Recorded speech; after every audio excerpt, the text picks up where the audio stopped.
इस दोहरे चाल चरित्र व चेहरे आदि से वहाँ के खासकर दलित वर्ग के लोगों को जरूर सावधान रहना है। लेकिन इससे ये भी स्पष्ट है कि कांग्रेस पार्टी यहाँ अकाली दल व बीएसपी के बने गठबंधन से काफ़ी ज़्यादा घबराई हुई है और मुझे ये पूरा भरोसा है कि पंजाब के दलित वर्ग के लोग भी इनके इस हथकंडे के बहकावे में कतई भी नहीं आने वाले हैं। वैसे तो सच्चाई ये है कि इनको व अन्य विरोधी पार्टियों को भी मुसीबत में ही या फिर मजबूरी में ही दलित वर्ग के लोग केवल इन्हें याद आते हैं, ये भी सर्वविदित है। जैसे आप लोग परम पूज्य बाबा साहब डॉक्टर अंबेडकर का ही उदाहरण लीजिए, तो यदि कांग्रेस पार्टी के पास जब अंग्रेज भारत को छोड़कर चले गए थे, हालांकि संविधान बनने की प्रक्रिया पहले ही शुरू हो गई थी, जब अंग्रेज रजामंद हो गए थे कि हम भारत को आज़ाद कर देंगे, तो जब भारतीय संविधान को बनाने की बात आई तो उस समय यदि कांग्रेस पार्टी के पास पंडित जवाहरलाल नेहरू के पास एंड कंपनी के लोगों के पास यदि इनके पास बाबा साहब डॉक्टर अंबेडकर से, बाबा साहब डॉक्टर भीमराव अंबेडकर से ज़्यादा काबिल आदमी होता तो ये किसी भी कीमत पर बाबा साहब डॉक्टर अंबेडकर को भारतीय संविधान को बनाने में उसमें शामिल उनको नहीं करते। और आज जो पूरे देश में दलितों को, आदिवासियों को, अन्य पिछड़े वर्गों के लोगों को जो कुछ भी उनको कानूनी अधिकार मिले हैं तो शायद वो भी नहीं मिलते। और इतना ही नहीं, आज जो पूरे देश में तो धार्मिक अल्पसंख्यक समाज में से खासकर मुस्लिम समाज के लोग जो थोड़े घने सुरक्षित हैं तो शायद ये भी नहीं होते,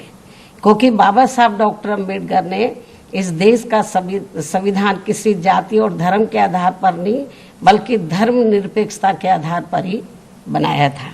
इतना ही नहीं तो ये भी मैं दलित वर्ग के लोगों को बताना चाहती हूँ। इतना ही नहीं बल्कि ठीक इसी प्रकार यूपी विधानसभा के आम चुनाव होने से कुछ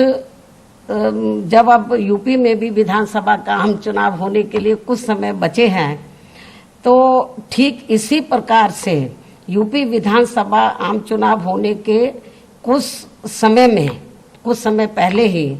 अब जब कुछ ही महीने बचे हैं, तो यहाँ भाजपा भी खासकर ओबीसी समाज के प्रति, यहाँ पर भाजपा का भी खासकर ओबीसी समाज के प्रति उभरा नया प्रेम वास्तव में ये दिखावटी व हवाई आदि ना होकर यदि थोड़ा भी सही व सार्थक होता तो इनकी केंद्र व यूपी सहित अन्य राज्यों की भी सरकारें इनके साथ साथ तो एससी व एसटी की भी सरकारी नौकरियों में अभी तक इनके बैकलॉग को जरूर भर देती, लेकिन ऐसा नहीं हुआ। आज भी पूरे देश में चाहे एससी एसटी का मामला, ओबीसी का मामला है, तो सरकारी नौकरियों में इनके पद अभी तक भी खाली पड़े हैं। साथ ही अब तक ओबीसी के लोगों की जातीय जनगणना की भी इनकी इस मांग को स्वीकार कर लिया होता है। यदि थोड़ी भी इनके प्रति इनके मन में ओबीसी के प्रति थोड़ी ईमानदारी होती, थोड़ी सच्चाई होती, तो अब तक ओबीसी के लोगों की जातीय जनगणना की भी इनकी इस मांग को स्वीकार कर लिया होता। जबकि इस मामले में सच्चाई तो ये है कि भाजपा व अन्य सभी जातिवादी पार्टियां भी देश में ओबीसी के लोगों की जनगणना कराने में वैसे ही घबरा रही हैं जिस प्रकार से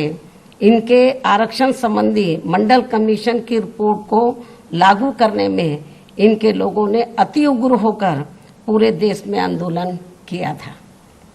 लेकिन अब भाजपा का भी इनके वोट के खातिर यहाँ आसानी से इनका कोई भी नाटक चलने वाला नहीं है। अर्थात अब इनकी काट की हांडी तो बार बार चढ़ने वाली नहीं है। मुझे पूरा भरोसा है कि पूरे देश में दलित वर्ग के लोगों के साथ साथ जो अति पिछड़े वर्ग के लोग भी हैं तो वो ना कांग्रेस के बहकावे में आने वाले, ना बीजेपी, ना अन्य किसी और पार्टी के, क्योंकि इनको ये बात अच्छी प्रकार से मालूम है कि इनको जो कुछ भी मिला है तो वो परम पूज्य बाबा साहब डॉक्टर भीमराव अंबेडकर के प्रयासों से ही मिला है। तो आज जो भी कुछ इनको थोड़ा घना ये जो जातिवादी पार्टियां हैं, चाहे कांग्रेस है, चाहे बीजेपी है, या अन्य जो भी जातिवादी पार्टियां हैं, आज जो कुछ भी थोड़ा घना इनको दे रही हैं, केवल वो अपने स्वार्थ में, अपने वोट के खातिर, ना कि इनके समाज के लोगों को अपने पैरों पर खड़ा करने के लिए दे रही हैं। तो इसलिए मुझे पूरा भरोसा है, चाहे यूपी में दलित व अति पिछड़े वर्ग के लोग हैं, चाहे पंजाब में या देश के अन्य किसी भी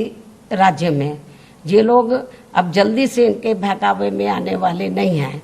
तो ये भी मैं आज मीडिया के माध्यम से इन पार्टियों को बताना चाहती हूँ। तो इन्हीं कुछ जरूरी बातों के साथ ही अब मैं अपनी बात यहीं समाप्त करती हूँ। धन्यवाद।